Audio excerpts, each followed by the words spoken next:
Blue's Clues star Steve Burns unlocked a memory buried deep inside when a cancer survivor visited him at a convention. Turns out they'd met 2 decades earlier thanks to the Make-A-Wish Foundation. Brandon Ragland tells TMZ.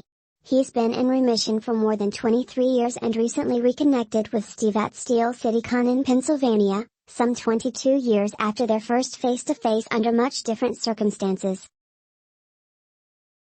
It's pretty cool.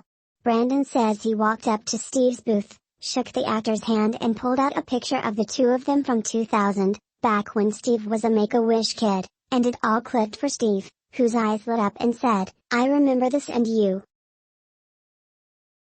Brandon says Steve told him a story about their first encounter at Serendipity 3 in NYC.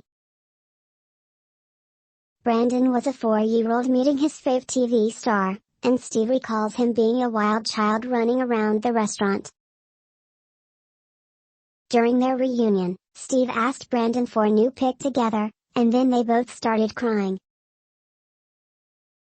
You can understand why all the water works. Brandon had stage 4 cancer in his kidneys and lungs when they first met, and now he's 25 with a family of his own. Brandon says Steve then pulled him in for a hug and said, "This made my entire year and I'm so glad you're here." Since then, they've stayed in touch on social media.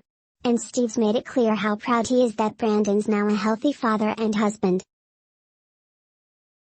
BTW, their OG Make-A-Wish experience back in the day included dinner with Steve, a Toys R Us shopping spree, and tickets to Blue's Clues live in NYC. Sounds like the second meeting was even sweeter.